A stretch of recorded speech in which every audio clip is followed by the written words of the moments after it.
ازيكم عاملين ايه؟ يا رب تكونوا بخير. كلنا بنمر باوقات صعبة وضغوط نفسية بتأثر علينا، سواء بقى من شغل او دراسة او حتى علاقات. فالنهاردة هتكلم معاكم عن ازاي نتعامل مع الضغوط النفسية ونخفف منها بطريقة بسيطة وعملية.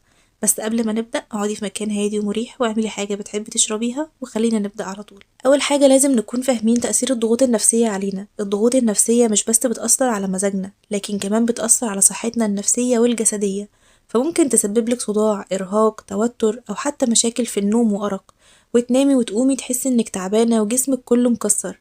وفي الغالب مش هتقدري تفهمي إن ده بسبب الضغوط النفسية اللي عندك.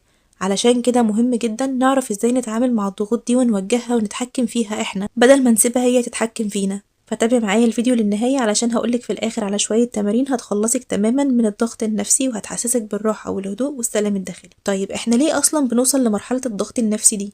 في الغالب كلنا بنوصل للحالة دي بسبب كتر المسؤولية أو المهام والطلبات، سواء بقى شغل أو بيت أو أولاد وجامعة ودراسة أو حتى كلهم مع بعض. ومع كل ده بقى ما بيكونش فيه أي وسائل لتفريغ الطاقة أو للتعبير عن الضغط النفسي، سواء بقى بالكلام أو بالكتابة أو بأي وسيلة من وسائل تفريغ الضغط اللي هنتكلم عنها كمان شوية. فبنلاقي نفسنا فجأة كده مضغوطين ومخنوقين ومحدش فاهمنا ولا حاسس بينا. فاحنا من البداية مش عايزين أصلا نوصل للمرحلة دي، لأن الوقاية خير من العلاج. طيب ولو حصل وبقينا مضغوطين نتصرف ازاي؟ أول حاجة علشان تقدري تتعاملي مع الضغط النفسي هي إنك تهدي الأول وتاخدي نفس عميق، وبعدين نبدأ بأول خطوة وهي ترتيب الأولويات. اسألي نفسك ايه أهم حاجة لازم أعملها دلوقتي. أكيد هتلاقي حاجات كتير جدا محتاجة إنك تعمليها، بس ما تحاوليش تعملي كل حاجة في وقت واحد. خديها خطوة خطوة من الأهم للمهم، وقسميهم لأجزاء صغيرة وحددي وقت لكل حاجة، بحيث ان عقلك ما يفضلش يرهقك بباقي الحاجات اللي المفروض تتعمل. ويا سلام بقى لو كنتي مخططة وكاتبة الكلام ده كله على الورق، وقتها عقلك مش هيحتاج ان هو يعمل مجهود عشان يحفظ المهام اللي وراكي ويحفظ تنظيمها ووقتها.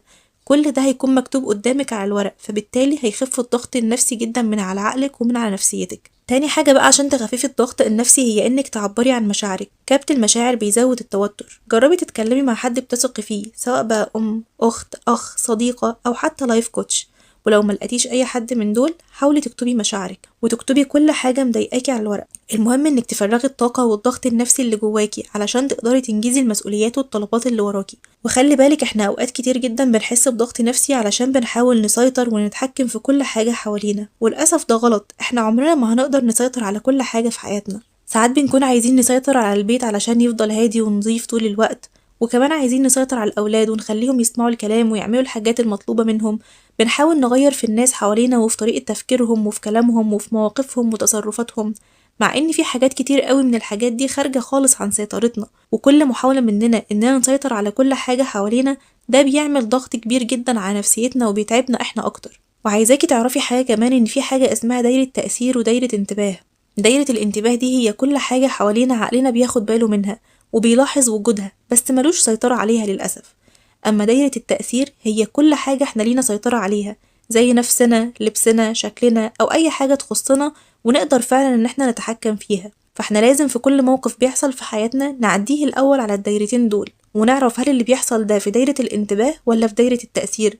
لو في دايرة الانتباه يبقى حاجة مقدرش أتحكم فيها أو أسيطر عليها، يبقى خلاص أنا مش هبذل طاقة ولا مجهود في محاولة إني أغيرها.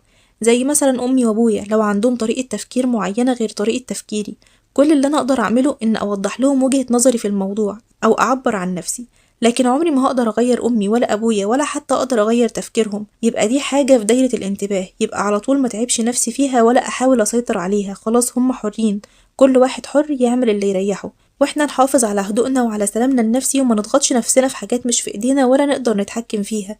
لكن اي حاجة تانية في دايرة التأثير وقتها بنبذل فيها مجهود وبنحاول نغيرها ونطورها، لان هي دي اللي في ايدنا فعلا واللي نقدر نتحكم فيها فعلا.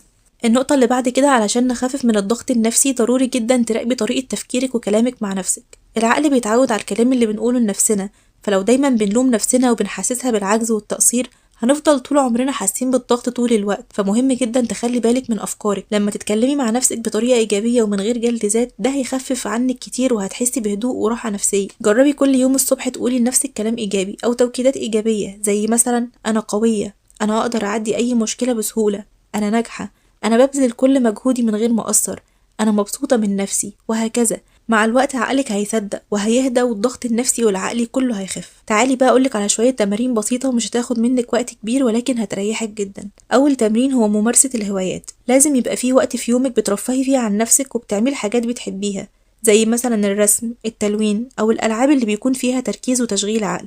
لما هتاخدي عقلك في مكان تاني زي اللعب او الرسم او التلوين هيفقد تركيزه على الحاجات التانية اللي بتسبب له ضغط نفسي. ممكن كمان تنزلي تتمشي الصبح في الشمس وتشمي هوا نظيف ونقي، هيغير جدا من مودك. اقعدي مع حد بيضحكك او اتفرجي على حاجة بتضحكك. الطاقة اللي بتطلع في الضحك بتخفف كتير جدا من الضغط النفسي وبعدها هتحسي براحة وهدوء. التمرين التاني هو التنفس العميق. اقعدي في مكان هادي ومريح وغمضي عينك واسترخي، وابدأي خدي نفس عميق لمدة 4 ثواني، وبعدين احبسي النفس ده لمدة 5 ثواني، وبعدين ابدأي طلعيه بهدوء لمدة 6 ثواني.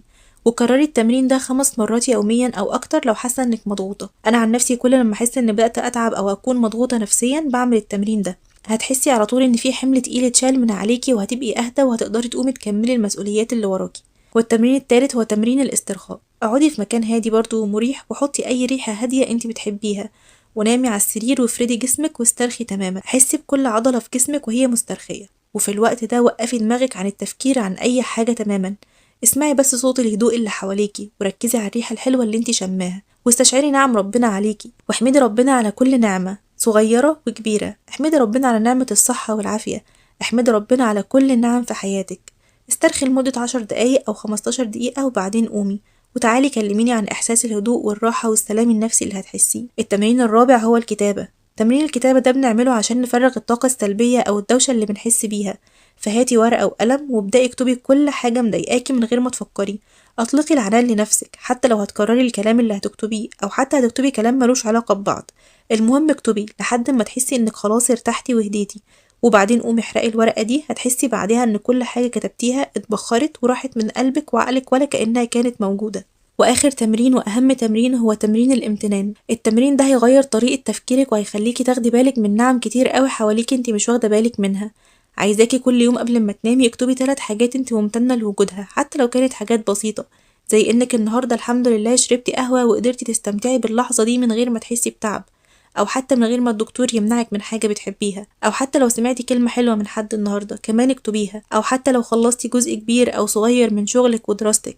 ايا كانت الحاجات البسيطة اللي حصلت في يومك النهاردة خليكي ممتنة ليها واحمدي ربنا عليها علشان تزيد وتدوم. التمرين ده يخلي مخك يركز على الإيجابيات اللي في حياتك بدل ما يكون تركيزه كله على الضغوط والمشاكل والمسؤوليات. وفي النهاية افتكري إن الحياة مش مستاهلة إننا نضغط نفسنا ونتعب نفسنا التعب ده كله. خدي الحياة ببساطة، عيشي يومك بهدوء، اعملي كل حاجة تقدري عليها وبذلي كل مجهودك بس من غير ما تتعبي نفسك. هي كده كده رحلة بسيطة وهتنتهي، فما تديش الأمور أكبر من حجمها الطبيعي. كل حاجة سهلة وبسيطة وبتعدي، فهوني على نفسك وما تحمليش نفسك أبدا فوق طاقتها. ولو غصب عنك في يوم من الأيام حسيت إنك مضغوطة أو تعبانة، على طول روحي اعملي شوية التمارين دي وصلي ركعتين واقرأي قرآن وتنفسي كويس، وأوعدك إن الضغط النفسي ده هيختفي من حياتك للأبد. وبكده نكون وصلنا لنهاية الفيديو النهاردة. ما تنسوش اللايك والشير والسبسكرايب، ولو أول مرة تشوفي فيديوهاتي اكتبي لي تعليق جميل زيك عشان أتعرف عليكي، وأشوفكم على خير في فيديو جديد. مع السلامة.